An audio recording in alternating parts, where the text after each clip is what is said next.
everybody, we're out here for another video, and this is one that everybody really needs to pay attention to. This primitive basket fish trap that we're going to create today, made out of vines, is probably the single best method for consistently putting fish on the table time and time again. In fact, one of my instructors who works for the school actually, I kid you not, lived off nothing but this trap for over a year outside of a city in Oklahoma City. And he ate brim and bass and stuff like that almost every single day with this. And between his fish traps and wild edibles, he had no other need for any other types of meat. So basically what I'm going to do right now is go out and collect some vines and things like that, and we're going to throw this coiled basket fish trap together and show you how it's done. Alright, so I'm going out right now. We're down by the river and we have crazy vines out here, and I mean, we've got poison ivy vines as big as my leg. It's like Jurassic Park as far as plants is concerned out here. Right now I'm going to harvest grapevines and some things like that, maybe even some iron vine. And this stuff pulls out of the tree fairly easily sometimes, and other times it'll get completely stuck and you can't hardly pull it out. But I can take one of these, and I pulled one down earlier, and it's thicker at the bottom, and then it gets you know, smaller towards the top, so we have all the different size type vines that we need here. And I'll probably pull maybe 10 of these down and we'll have enough for a basket. Alright, so after you get some of your vines cut, I usually cut them to approximately, depending on the size of the fish you're going after, we're going to build a real big one today. And it's better to have it a little bit longer than shorter because you can always trim it later. But put it on the ground, and it needs to be at least chest height, and then we'll trim this stuff off later. But basically you're going to lay these sticks out in a star pattern here on the ground, and you want them all stacked right on top of each other. Then you're going to take just a little piece of paracord, and you don't have to have paracord. It's actually very easy to do also with vines. It's the same way that you make you know, simple spoke baskets. But it's good, or it's nice for these larger baskets to be able to tie it all together. So all you're going to do is come in here, tie this top part together, leave a little bit of a loop, or not a loop, but a little hang-off end so you got something to tie to here, and crank all this down, and then just wind it over, under, over and under, and just kind of tie it all together, because we're going to flex this up basically into a bowl shape and then start weaving the vine.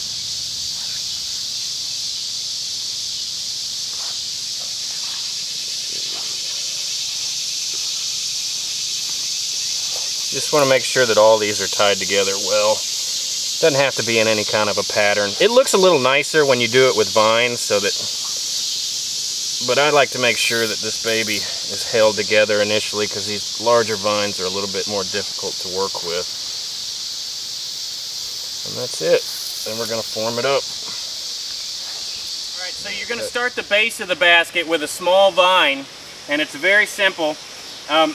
You've got an even number of spokes all the way around right now, and after we get this first or second vine wrapped in, we're actually going to physically remove one of these because we're using an over-under technique, and you have to have an odd amount of spokes. If you do an even amount of spokes, you have to use the Japanese method, which is 2 over, 1 under. So you start right here, and this takes a while with these bigger vines until you start to really get it worked in there. And once the trap gets a little bit farther along, this will get really quick. But initially it's going to take a long time to get the base of it started. So pinch it with one hand, and then start pulling these through.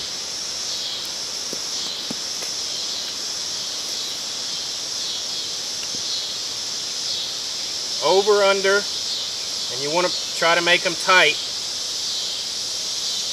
You want your basket to be tight. Otherwise, small fish will be able to get in and out of it. We got a big thunderstorm rolling in. Hopefully we'll be good to go and won't get rained on. But you just start over, under,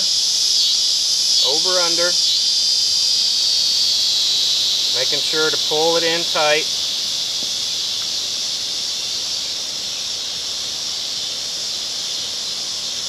And it's that simple, and we'll show you when I get a little bit farther along. Alright, so it did pour on us. Here we are, we're sitting out here, hanging out in the rain under our poncho basha shelter here. We're in doing an advanced standard course, and this is what happens when it pours. So we're just going to wait this out and then work on the video some more for primitive basket fish trap. Alright, so we've been sitting out the rainstorm. It's stopped enough to get this project back on the road again. So this is a very important part of, so you need to pay attention.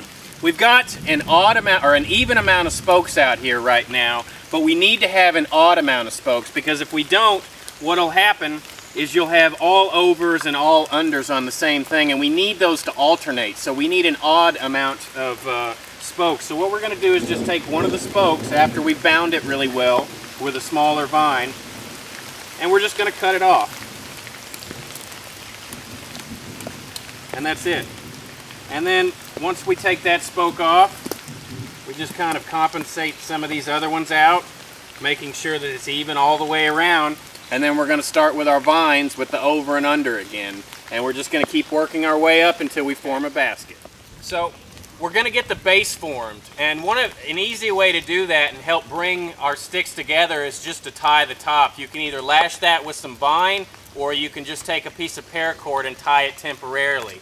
Now that makes it a little bit difficult initially to be able to get the vines in and out. So we just coil them like you would a rope and weave them in or over, under, and bring them back through. And it's real important that your spacing, you start making sure that your spacing is good in between each one of these spokes.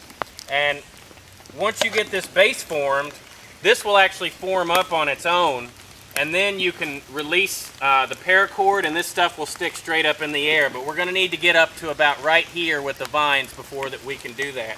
So we're going to get to that point and then we'll come back. So I got the first, I don't know, foot of it, 10 inches of the base formed. And basically what that has done is allowed us to get this all formed up well enough to where we can cut this loose. And you don't have to tie it at the top, but initially it makes things a little bit easier getting it all formed up. So after you've tied it, you can see how it forms a little basket there. Now it's going to be much, much faster. It took us quite a while to get this little base formed. Once you get the base formed, the rest of this goes fast. Now keep in mind that you don't have to have really nice vines like this to make this kind of basket. You can do this with willow. I mean, there's a million different products that this can be made out of. So we're going to get the rest of this formed up and probably much higher before we come back. And hopefully we can get this baby knocked out in the next hour or so. But do keep in mind, this isn't a fast trap you're going to throw together in an hour or two. You're at least going to spend an afternoon on this. Okay, what we have here is on our main frame of our basket trap. We were bending it and it broke off, but that's no problem. You don't have to start from the beginning. All you have to do is take another piece of vine and shove it down in here beside the first one. If you'll notice, it goes between the weave, just like we've been weaving everything through. And you just keep on going. And this will also work if you had a shorter basket and you wanted to extend it out. You just put these in and keep going. Okay, now what we have here is kind of an easier method of weaving the vines. We have it set up, you know, a little bit higher here. That helps. We're rotating it around, and as we rotate it, you see we're just bending the main pieces, shifting the vine around it, and tucking it back down tight to make the weave nice and tight. That way none of your fish are going to get out. Alright, so here's our basket trap. It's not completely done yet. We've got to put our funnel choke point in. But right now what we're doing is we're taking our leftover end pieces and we're going to go ahead and trim those out. Now there's a few different ways that you can do it. Probably one of the better ways, if you've got enough flex in your grapevine or whatever kind of vine you can bend them back over and actually fold them back in and do it like this. But we're not going to use that method because some of our pieces are big and we wanted chunky stuff so that it was real sturdy. So what we're going to do instead is take a few pieces of paracord and we're going to tie it on about the top 4 rungs of the vines, so that there's no way that the top rung can pop out in the future. And then we're just going to take this stuff and cut it off flush. And then after we get this stuff cut off and we get our paracord laced into it, we'll build our funnel point. So the first step when you're making your funnel choke point is to find a vine that's flexible enough so that you can have a decent sized hole. The size of the hole really depends on the type of fish you're going after. We're going after a bass and perch and things like that. You know, if you want to go for something a little bit bigger, then obviously the hole needs to be bigger. So we're just going to do like a constrictor style knot with a wrap around this, and just going to pull that back through the loop and then cinch these two together. And that helps bind it, and then just tie it with a square knot, a couple of square knots on top.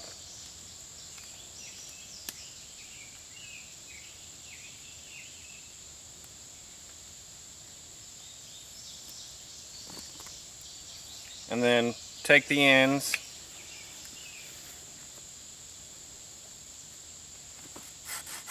and just trim those off.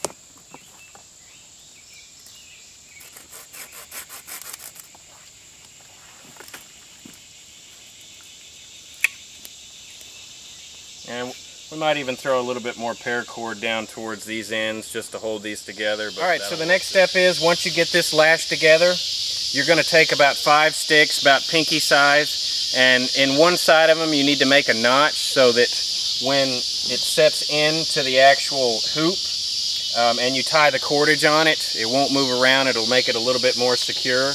And you just lash it over in an X pattern. Now if you had bank line, some kind of tarred trot line, that would actually be the best thing for this, but all we had was paracord today. This can be done without it. It just makes it a lot easier and a lot more secure, because you're going to be removing this and taking it on and off quite a bit to get your fish in and out. So we're going to put 5 of these. Remember, when you're doing your over and under, you've got to always use an odd number of sticks. So we're going to put 3 more on there, and then we're going to start weaving this just like we did the rest of the basket. All right, so it's the same process with this. You got your 5 points, and the way that you start these baskets is you just pinch on one side, or you can jam it in and bend, and you just go in, out, in, and you got to make sure that these don't flare out too deep, otherwise it won't be right. And you just keep doing that, and make sure that you're cinching it down every once in a while, because this stuff will try to flare out on you. And you can use whatever it takes, out, in, and that's it. And I'm going to go all the way to the top, and then we'll cinch it into here, and it'll be a finished basket. All right, so the last step before we place it right in there is I just want to make sure that I cinch this down.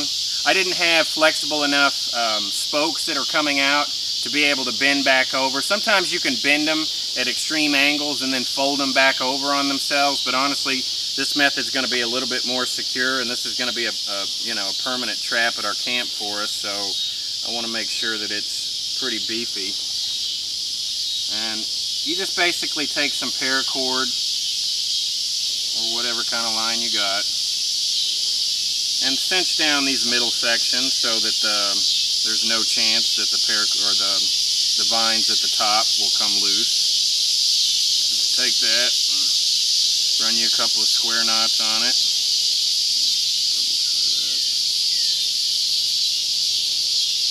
And cinch it down. And just do that on every single corner all the way around. That way you know that this thing isn't going to come loose on you. And then after we do that, we're going to set that thing in, tie it off, and then it's ready to go catch some fish. Alright, so here's our finished product. Basically the fish swims in there. They're pretty much too stupid to find their way back out from the cone. You'll place some bait back here in the rear of the trap.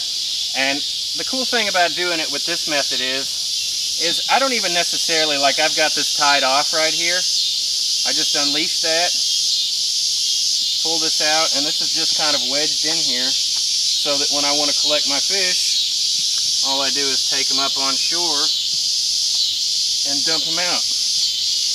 And that's a primitive basket fish trap. And I'll tell you guys, bar none, this is probably one of the best ways to put food on the table when it comes to survival fishing or, you know, any kind of survival, period. Like I said, my instructor Josh actually lived off of a couple of these for over a year. He went kind of naked into the wilderness type thing. All he brought with him was a hunk of flint and lived out there for actually over 2 years. He came back the second time after the first year, and he brought a pot and pan with him because he got tired of cooking primitive. And you know, this was his favorite trap, and so we wanted to do a video on it today and show it to y'all so that we could share it to you. You know, if you've got any commentary, you know, please drop it, or if you've ever tried any of this stuff. And if you've got any kind of interest in, you know, doing this kind of wilderness self-reliance training where you can learn to live off the land, and you can live off the land well, I don't care what anybody says because we do it all the time. You want to come out and try this out, this is part of our advanced standard course, and, you know, hopefully we'll see you out of class. Thanks, and please help support us by subscribing.